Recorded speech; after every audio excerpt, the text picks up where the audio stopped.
I don't have companies. I don't attach much to materialism, especially materialism that was at the expense of development of the country. I have a clear conscience.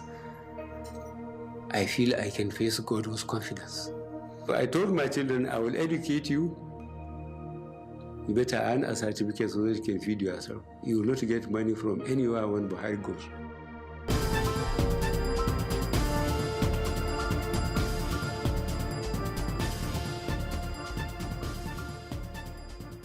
This is Muhammadu Buhari, Democratic President of the Federal Republic of Nigeria, sworn in on 29 May 2015 for a 4-year term. Nigerians know him as a tough former military head of state and Major General of the Nigerian Army.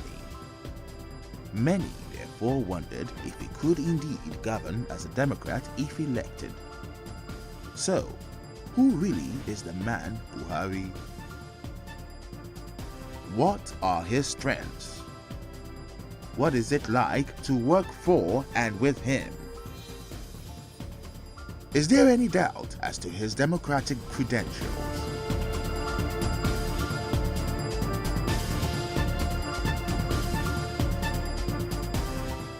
At all whatsoever.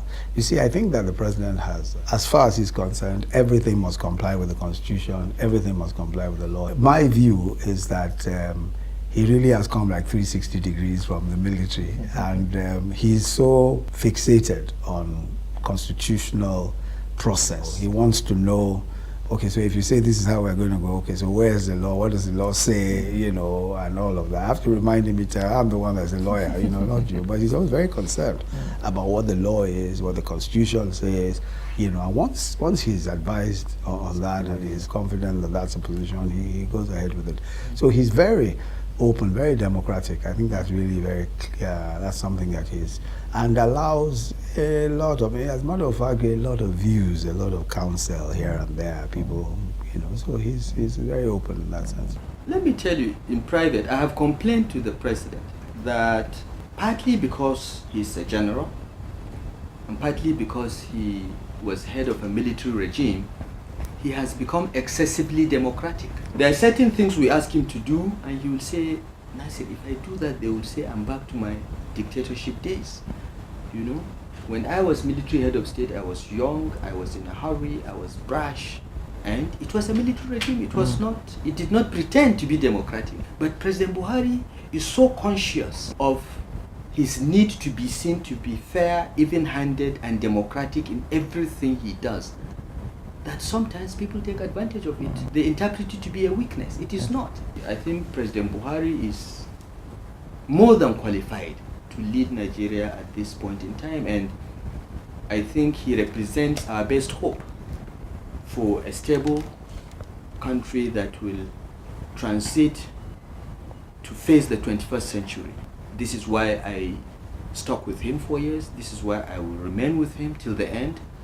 And I have no regrets and no doubts about it. Oh, certainly, and unquestionable. If there's one person that I know truly that is a Democrat and he will adhere strictly with democratic tendencies, I mean, that one person is President Muhammadu Buhari.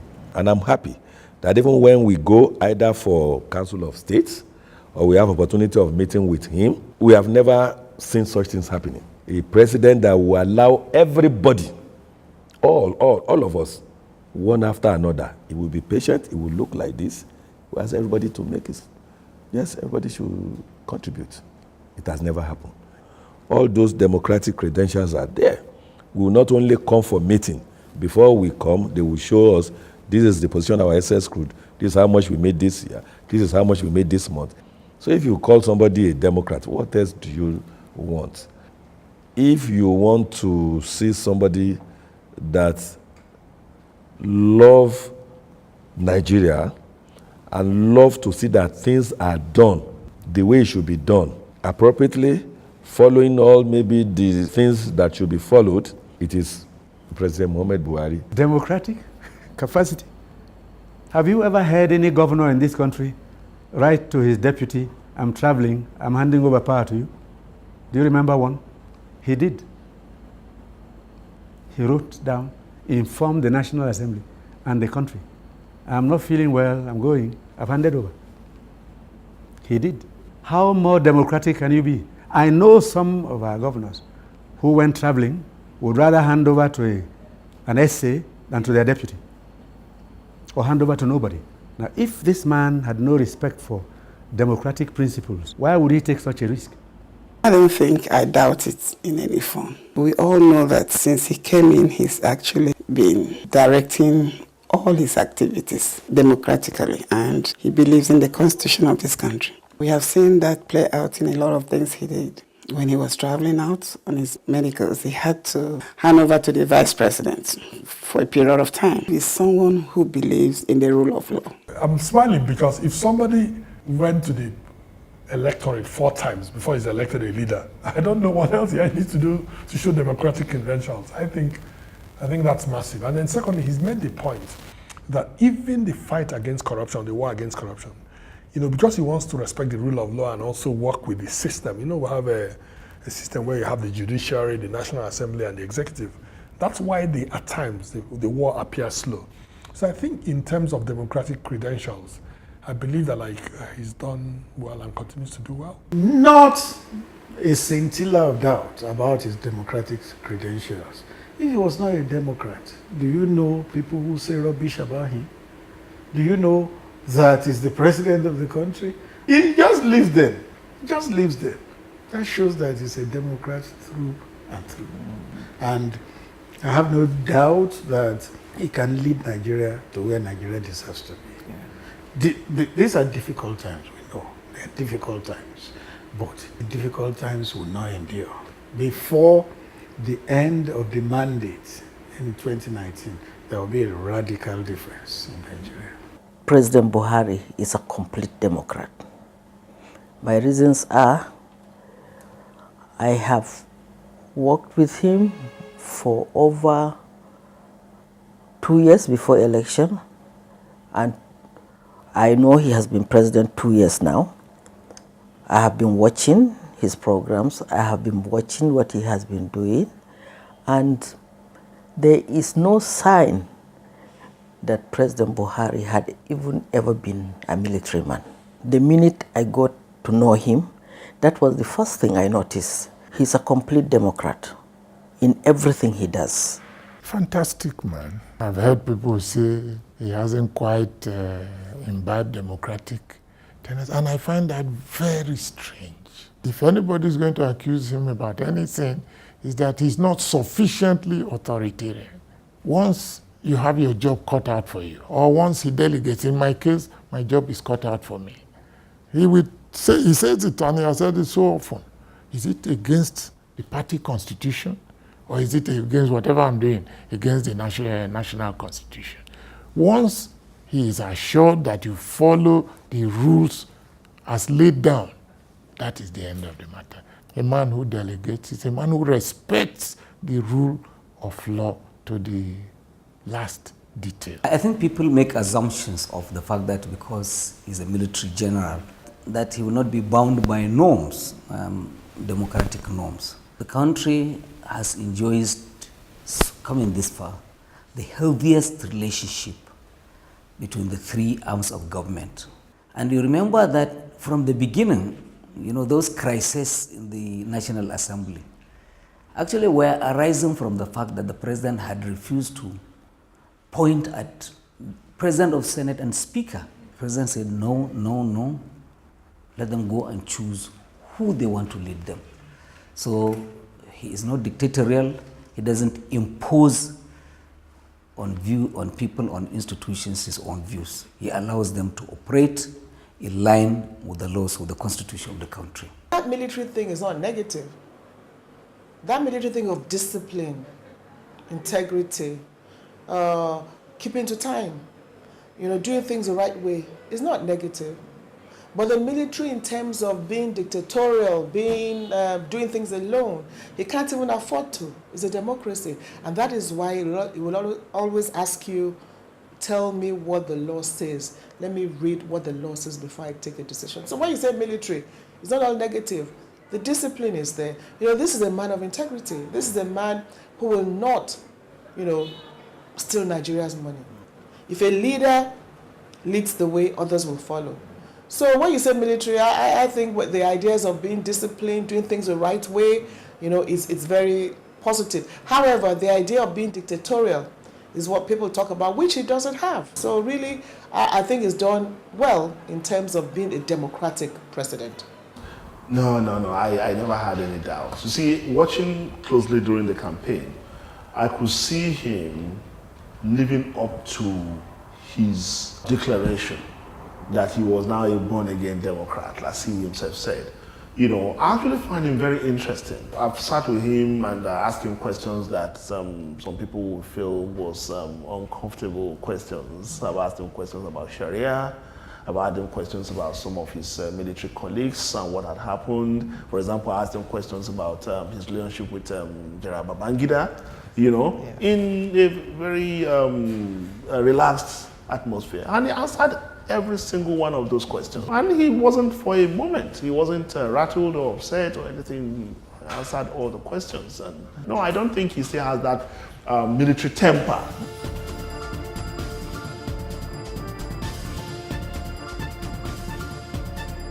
The president is someone who, first of all, believes in the competence of many of those who work around him. And in my case, I think I've enjoyed, very special favor from him. And he believes that I am capable, that I can do the work. I think he, generally speaking, would ask me to perform certain functions aside from the constitutional functions that I perform. I've never known him to be second guessing on those kinds of things. No.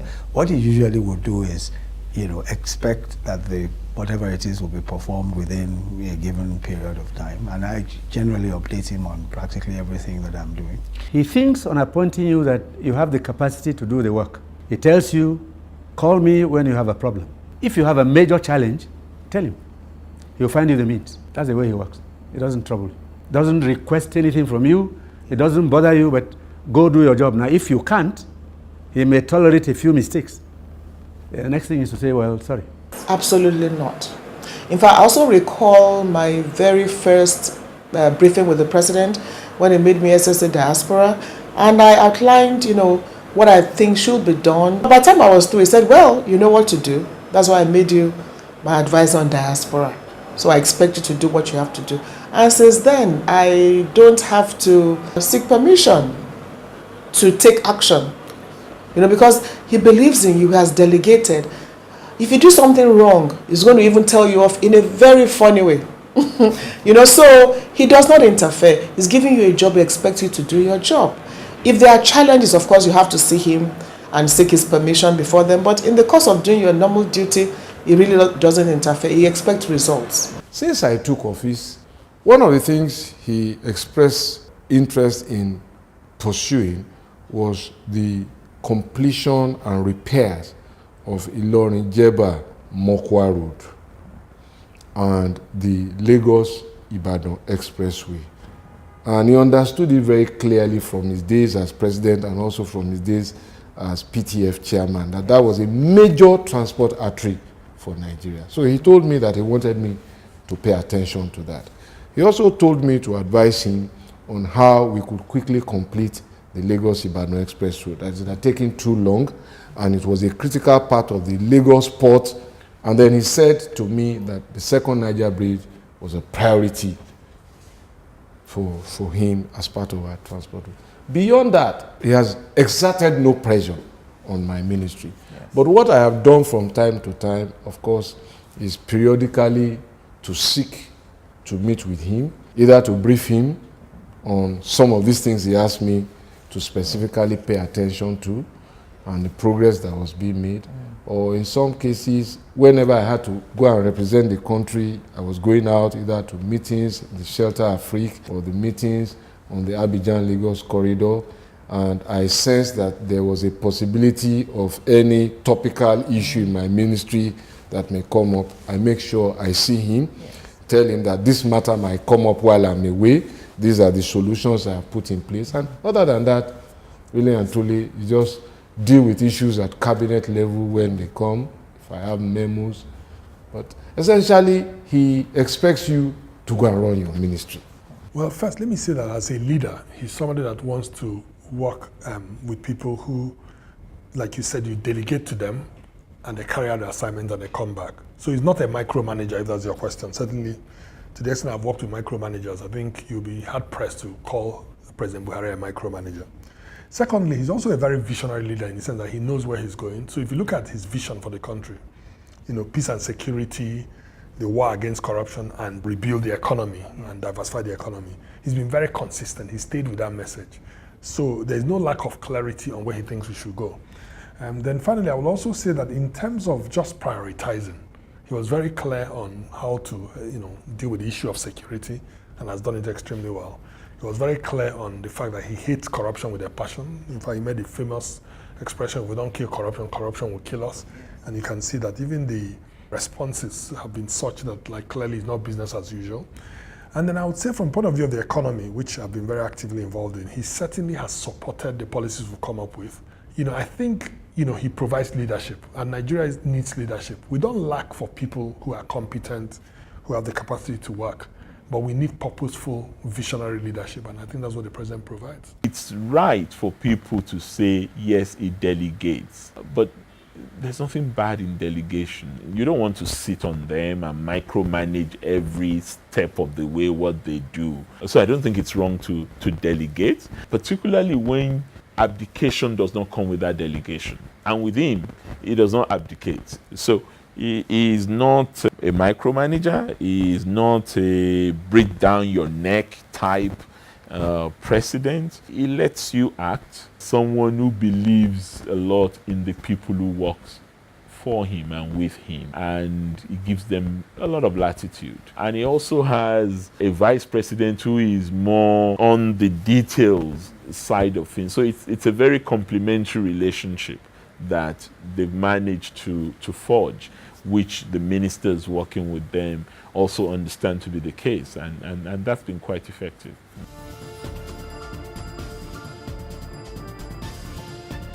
He is a very upright man, deeply religious, incorruptible, and pleasant, despite the fact that you don't see him smiling all over the place. But if you are one-on-one with him, you will see the pleasantness. He has a pleasant personality, and he is very kind. His major strength is his integrity. If the man tells you something, you can take it to the bank. Another strength will be the fact that he values loyalty. He values loyalty. If you have shown him loyalty for life, he stands by you, unless you show yourself unworthy. If you see the kind of puritanical life the president lives, you cannot but say he is the master of integrity. His motive, his objectives, his ways of doing things, his sincerity of purpose is not in doubt to every home, to every individual. That is why he is a man of the people, and the people will continue to support him. Buhari is the cleanest person I've worked with. I'm not sentimental. I studied him, and I saw in him quality, patriotism. I was Commissioner of Education before, in Rivers State, 79. Before I became Minister of Petroleum under Buhari, 18 January 1984 to 86. He's not corrupt. He's very clean, transparent, reliable, hardworking. I think his major strength is his character. Number one, this is a man who is very disciplined. And then his determination to deal with corruption in Nigeria is something that we all should just key into. He's very disciplined, he's a man of integrity. I know when he talks about how funds have been siphoned, you see the pain. You can't believe that anybody will do that. You can't even believe that those who do that are normal human beings, because are you going to sleep in two houses at the same time? And there was a time he was talking about this corruption, and he said, you know what? A lot of them will not even know what they have stolen. They can't even know what they have stolen. I know, so with that in his mind, he's determined that he must tackle the twin issue of corruption. And one thing we know that he himself is not corrupt. His number one strength, I think, is his integrity. He is perhaps one of the most honest men I know in my entire life, particularly in public service. His second strength is his sense of social justice. He always tries to be fair. He tries to look at everyone and tries to hear you out. He never rushes to judgment. You report the activities of an official. He doesn't rush to suspend the official or fire him. He asks for evidence. He asks for proof. And he has to see the proof once, twice, thrice before he acts, because he is so worried about being unjust to anyone that sometimes it takes him time before he takes decisions, but he does in the end. That's his second strength. I think his third strength is, a sense of vision where to take the country. As someone who was orphaned and from a very poor family, he has seen how Nigeria has been kind to him. A Nigeria that was kind to everyone, that gave people equal opportunities to realize their full potentials. And one of the things that bothers him, that makes him lament in our private conversations, is how Nigeria has changed. How a person of his background no longer has the level playing field and the opportunities he had.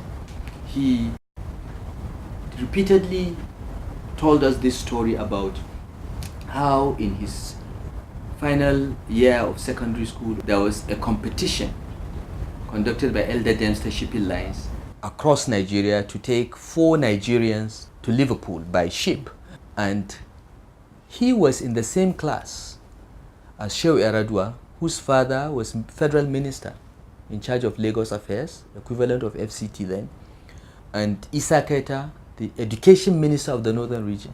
2 were his classmates, yet he was selected to go to London instead of them. He said, today it's impossible for the son of the minister of education or the son of the minister of FCT to be in your class, and anyone is going to be selected for something like that, and it will not be one of them. He said, Nigeria has changed, and not for the better. And one of the things that he would want to do is to bring back that level playing field, equal opportunity for everyone, including the poorest of the poor, to Nigeria. Obviously, his personal integrity, is a real strength, because I think that's what has made him who he is. He doesn't compromise, and he's really somebody of real integrity, personal integrity. Another strength is discipline, his personal discipline. When we go on trips, and you go into these long meetings, or especially like conferences, and what you find is that most of the leaders, they will just speak, get up, and not listen to the others, and go and have side events and so forth, and it tends to be about them, But he will sit down for hours and he will not move. He will not get up and listen to everybody. And I remember, the very first such conference I attended with him, I didn't know this about him, and so some of the people were saying, I should go and tell him that there was a delegation that wanted to meet with him. So I went innocently to tell him that, if we could leave, because he had already spoken to meet with this other delegation. And he was not best amused, He said to me, no, he's not going anywhere. He's going to sit down and, listen to the others out of courtesy and everything else. And, you see all the other presidents getting up, 5 minutes, go there, come back, go there. But he has that amazing discipline, and respect for other speakers, which is a really admirable quality. He has a good sense of humor. I believe personally that he is easily approachable. And when you do that, you find that you are talking to a man with a good sense of humor, with a sense of history, and patriotism in him. One is to say yes, he's one of the personally most upright human beings I have ever come across. And that is why, from day one, I have supported his ambition to govern this country. If I was in Benin when I first heard, the very first time around, that he's interested in the presidency, and I went all the way from Benin to Kaduna to say, this thing I'm hearing, is it true? I hope it is true. And it turned out to be true, and I think we worked together from then on. The younger generation can't help but admire the humility, the resilience, and the depth of character of the man's persona. His image as a myth is obviously related to his position as a leader as well as a politician. The masses of the people see in Buhari a messiah, and in him they see someone who not only stands for the truth, but once he stands, the truth itself will also stand. Obviously, this is a mythical interpretation of someone's personality. He has a splendid integrity. He's very patriotic. You know, when you have passion for anything you do, then it carries you through. I believe his passion for wanting Nigeria to toe the right line, his uprightness, we can't shave it off in all the things he's done. And his patriotism is not questionable. Self-discipline. The president has control over self. And he is able to conquer a lot of these elements that drive human beings. The president doesn't aspire to money. He's not moved by it. He doesn't aspire to ownership of homes, buildings. He doesn't aspire to ownership of cars. So all these things that are attractive to most people, they don't just give him the kick. So this is why he's able to control himself and drive the war against corruption.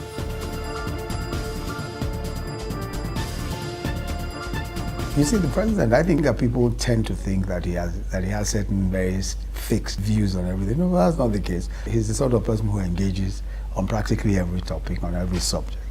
And he's willing to hear what the arguments are, state his own point of view, you know, and modify his views as necessary. I have never found him to be rigid, to be completely rigid and unbending in that way, you know, except of course on matters of principle. And really, I can't fault anyone who on matters of principle says, well, this is where I stand on this is where I stand on that. And I think that generally speaking, he tends to be that sort of person. He's just not the sort of person who you find difficult to argue with or express your view and all that. Yes, I believe he received counsel. I am not in a position to, for example, give him counsel. I know that he received counsel simply because before the elections, when we used to work and have meetings in his office, trying to package how he becomes the president of Nigeria, he used to attend those meetings with us. He sits at the head of the table, but he lets everybody gives his ideas. You know, that is somebody who is willing to listen. He hardly says anything and he hardly contradicts anybody, except if he has another view, then he will say, if you do this, would it not be better? So he receives counsel, he listens.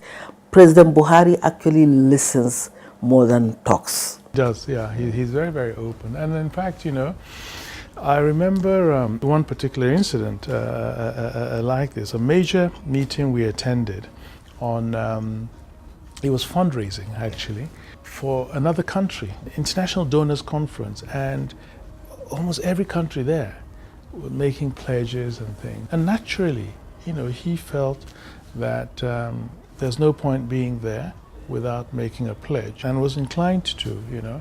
And I just whispered that, you know, we didn't really need to, that the organizers understood that Nigeria was going through very difficult times and so forth, and that maybe, you know, we need not do so. And, you know, he reflected a while, and you know, he accepted that, although initially he was inclined to, you know. So he does, if you can convince him. He's open to entertaining divergent and disagreeing views. I've had private discussions with him, expressing disagreement with some of the positions he has taken in public. And he has said, well, those were his views. And that now listening to me, he thinks that, well, I might be right. So disagreement is not his sin with President Buhari. He is the first to tell you that I am not going to do anything unless I understand it. So that's a man who wants to hear from you. And he will tell you, if you bring anything to me and I don't understand, if you don't explain it properly, I won't approve it. I need to understand it. So that's not a man who has a preconceived position that is cast in any stone. That much, at least from my interactions, I can say to you. And I think that many of my colleagues, if not all of them, will confirm this disposition.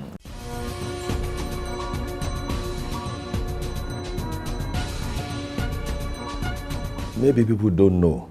Indeed, it is the lack of it that will probably make you not to be qualified to have that managerial skill. I pray to God that God should give me that enablement, that patience. Because you will see President Muhammadu Buhari taking it all, everybody, allowing you to flow. When everybody have now spoken, he will be in a position to look at what A, B, C, D, E, F, G have said, and he will now just maybe speak to you things. Is that patient? It's not that lack of managerial anything, no. If it's a lack of managerial, it's somebody that maybe is clueless when they do anything, doesn't even know what to say. When you listen to him, everybody has spoken. And what he will just say, everybody will be shocked that, wait a minute, he's taking note of each and what every one of us is saying. It's different from maybe somebody that, number one, maybe you are not even allowed to say anything. And when they want to say it, there will not just be any substance in what they're saying. No. Look at this Paris Club. I used a very good example that everybody is now bet for it. Look at the bailout that he first did when we came. Look at the loan restructuring when he came. You know what? He listened to everybody. He now said, there's a problem. If what all of you, this governor, are telling me is true, then there's a problem.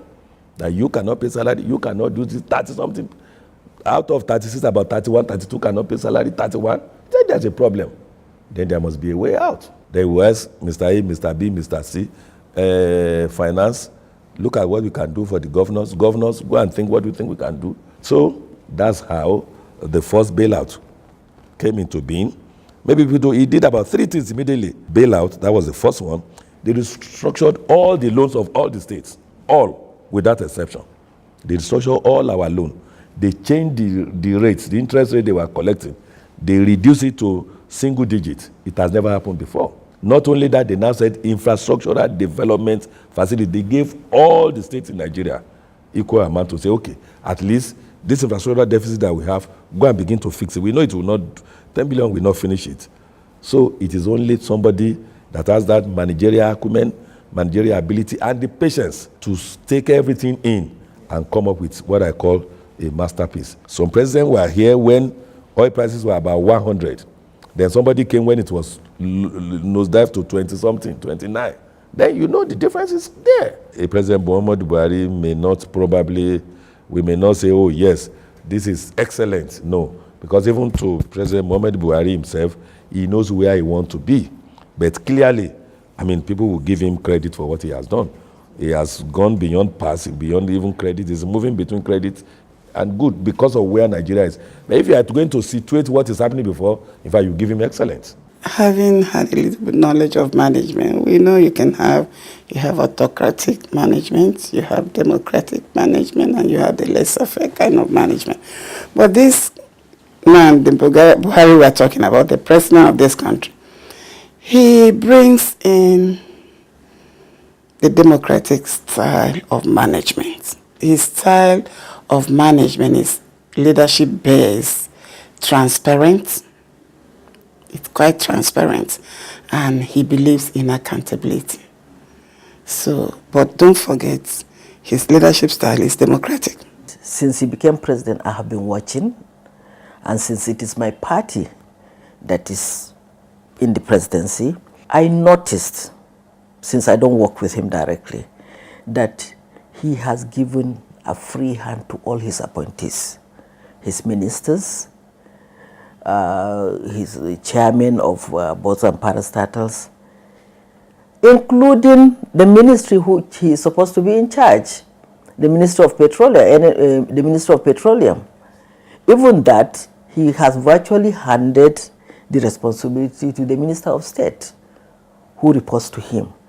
So I think it is a most democratic style of governance.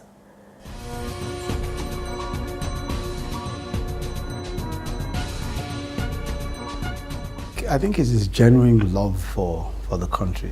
I think that's something that always appears to be love for the country and for people, especially the people.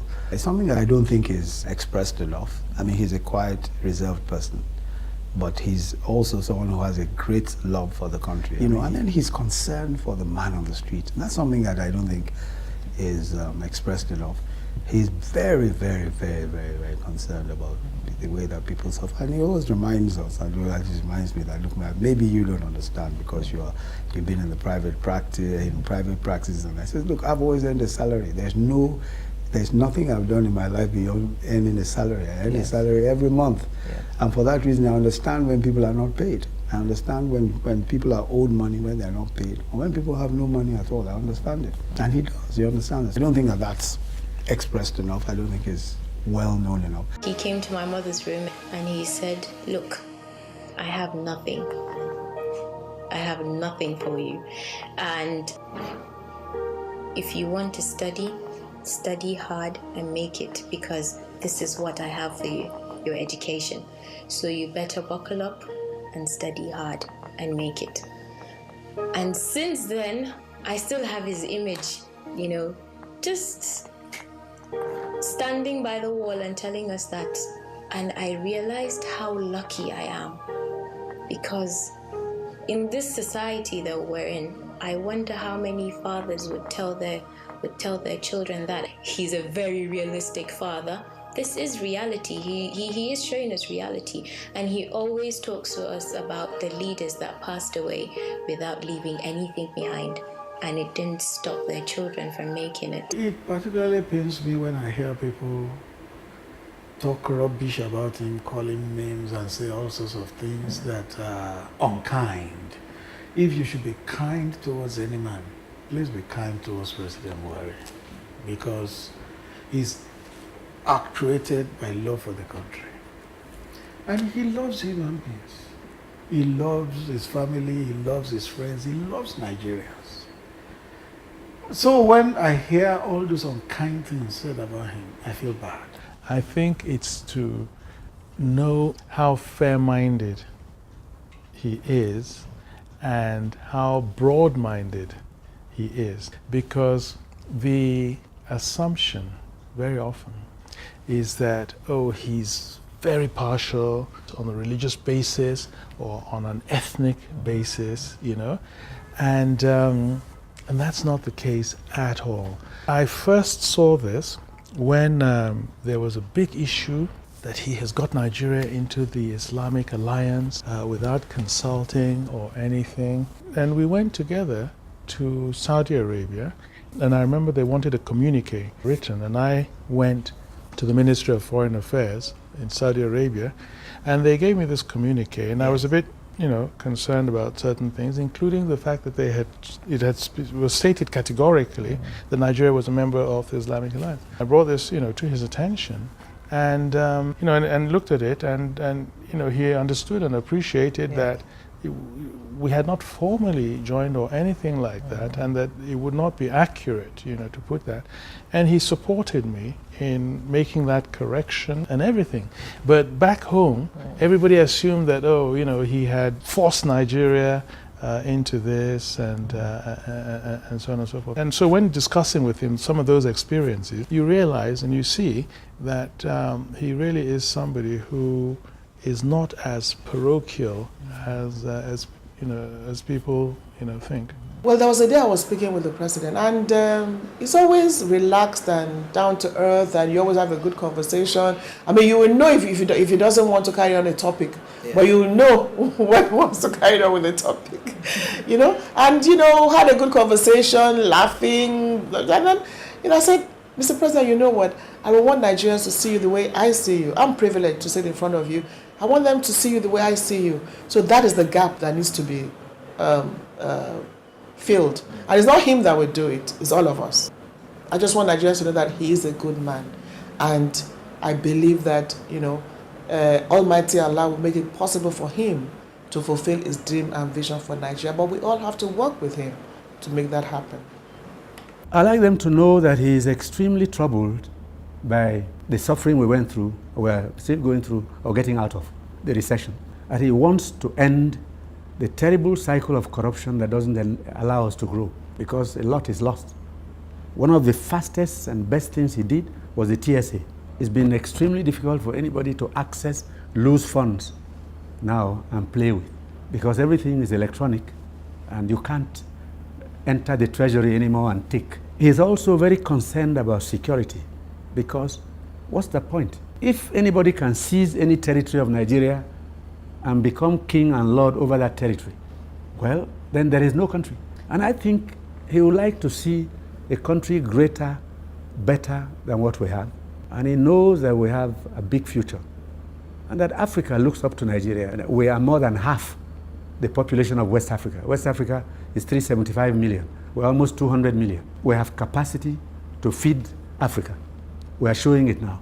We have capacity for industrial growth.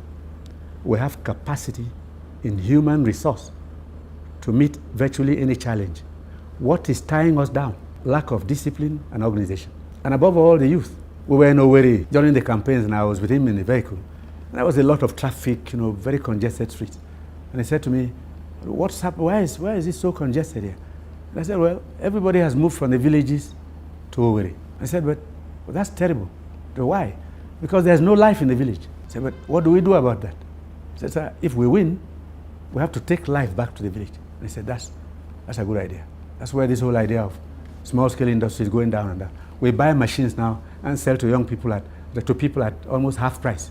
Because for many young people, it's very difficult to open an LC, go to the port, get a loan. We bring and give them. It's our country. So that is what I think. Now, some people know that he is very, very concerned. But there are those who say, no, we don't like him. He has spoiled business. He's interfering with our way of life. Things were easier. There are those who choose to use the recession as an excuse to hate him. But South Africa has just gone into recession. Venezuela, in disaster. People cross the bridge to Colombia to buy bread. People give their children off to orphanages, but they can't feed them anymore. They have more oil than we have. They too were hit by the oil crisis.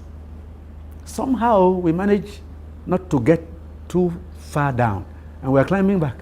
So I think Nigerians should give him a chance, and I think we'll get through. I think we're heading there, especially now that we learned that oil and gas shouldn't be relied upon. The days are coming when this country's prosperity will reach everyone. We have a duty to God and man to make Nigeria work, especially for the younger generation to say, I love my country, I can die for my country.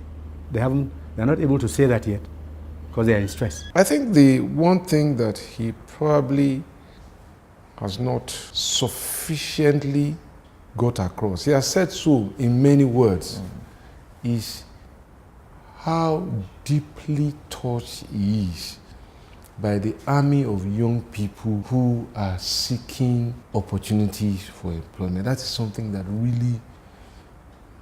really touches him. That is something that I know that if there was a magic wand, rather than a long building process such as this, that he will reach for that magic wand.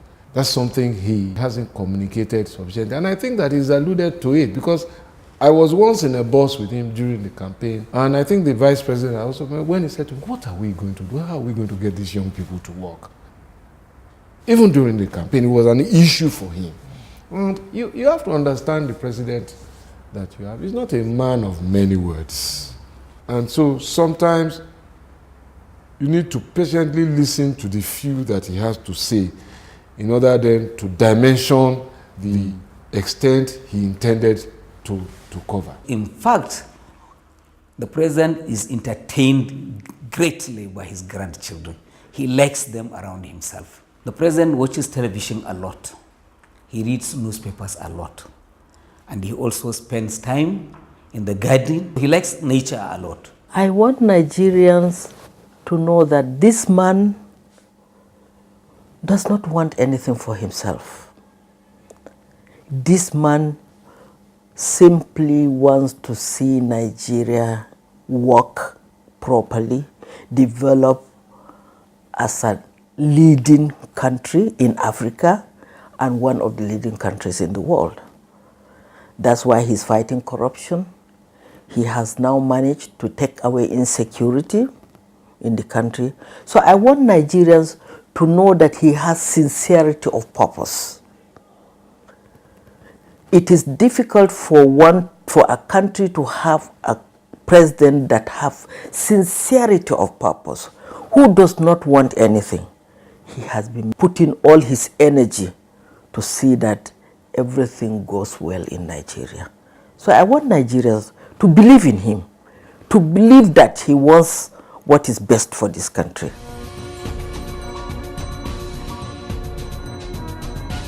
If you look at all the photographs of myself and himself, you see he is able to crack a joke with a straight face, you know. So you will be the one laughing as if something is wrong, and you keep a straight face, you know. He's able to. He has all manner of jokes, and he has a great sense of humor. You would not believe that he is, you know, because he just has an endless string of jokes and things like that. So you'll be laughing, and people will wonder, why is this fellow laughing like this?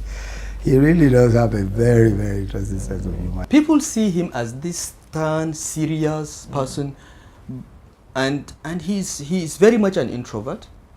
So he doesn't get to relax with people quickly. But once he is relaxed with you, and you are with him, he will be cracking jokes, you'll be laughing and rolling on the floor. Of course, we can't roll on the floor now. He's president. We have to behave ourselves. But in those days when we were in opposition, it's always a pleasure to go to his living room and talk, and then he'll start cracking his jokes, and you know, you laugh your heart out. He has a great sense of humor, but only when he's relaxed with you, when he is comfortable in his skin with you. When he's meeting you for the first time or second time, he's a bit he's a bit of an introvert. But once he relaxes, and you know, he's really quite funny. I know it's difficult for people to conceptualize, but trust me, President Buhari is very funny. Not very many Nigerians know that he is actually a very, very funny man. The president has a repertoire of jokes and proverbs and stories about his experiences in Congo, in the military, as Minister of Petroleum. And if he is relaxed and he is comfortable with you, he engages. Nigerians don't often believe that. That's the truth. He's a very funny man. He can laugh at himself. He picks up the newspaper, and during the campaign particularly, he will say, have you seen the cartoon in Daily Trust, what they said about me this morning? And he will repeat it and laugh over it. So he is an immensely jovial personality. I can't, so many, for me is diaspora. And then he'll say, always joke about, you know, okay, I'm going to leave you behind with your people. You know, a lot of things. But there's a classic one, which I'll never forget. There's this lady, one of us, and a family friend of the Buharis, Joy. I mean, Joy walks into a room where Mr. President, and Mr. President said, "Hey, Joy, you're wearing a wig." She said, "Mr. President, how do you know I'm wearing a wig?" He said, don't I see them? When it's scratching them, they do like this.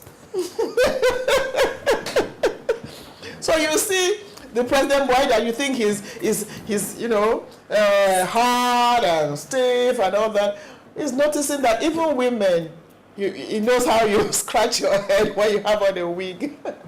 He's a very fair person. And of course, legendary humor.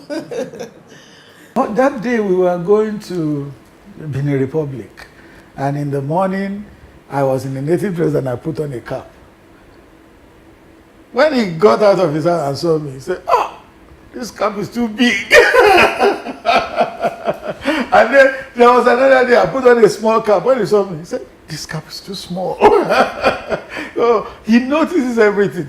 His personal photographer, Bayo is of the younger generation. His trousers will not touch, will not cover his shoe. Therefore, you see the socks he's wearing. And it's this multicolored type that young generation likes. So one day, Bayo strode in and he was wearing a one-color socks. President said, "Yeah, the multicolored socks." So it shows me that he notices everything. He notices everything. Well, yeah, no, he's very, well, I have been, I mean, you know, I think when we went for the Paris talks for the Paris Agreement on climate change, you know, so it was obviously going to be a long day because there were so many, you know, people speaking, you know, and asking for the floor. And, you know, he was there at the seat, we were behind him. And obviously, after a while, you know that you have in front of you about another 30 leaders who are going to speak. So he got up, he looked at me and he said, "Okay, that he's leaving. I better come and sit at the chair and good luck to me, enjoy it," you know, knowing that I have the rest of the day sitting there, you know. And he sort of, you know, laughed about it, and I thought that was quite funny. So, but I think he even said something about, you know, you're not going to be a prisoner, you stay there. So yeah, he has a good sense of humor. The president has this thing that most Nigerian leaders don't have, as you said yourself, a sense of humor. But the president, if you notice with him, in fact, he is one who deprecates himself. He comes into a meeting and he doesn't like it icy. He likes to break that ice and then warm up the place with humor. Do I have experience? Yes, of course. I remember on myself, there was a day, it was raining outside. And I wear my agbada starched. And the president said, "Well, so let's see how you go out there." He had no difficulty himself walking into the rain. And he knew that, of course, when you get drenched in a starched cloth, you are messed up. And he looked at me, he said, "Well, let's see how you go out there in the rain." And you know, that's the kind of president we have. You remember the day he got up in his speech and said, "People call me Baba, go slow." How can you can't have somebody better than that who is ready to accept a laugh, a fun, poking fun at himself. And the one good passion that both of us share is that he loves cartoons. I don't have too many interactions with him, but I hear him say things that like. I remember that when he was talking about an occasion of a political rally and said people brought money there and they were spending money. You know, he said they spent so much dollars that dollars became devalued. You know what I mean? You know, I mean, it was the first time I was hearing someone talking about devaluation of currency, you know, in that manner. So I think people who say he has a great sense of humor actually know what they are talking about. My prayers every day, at least 5 times a day, was thanking God that He allowed people to understand and believe me.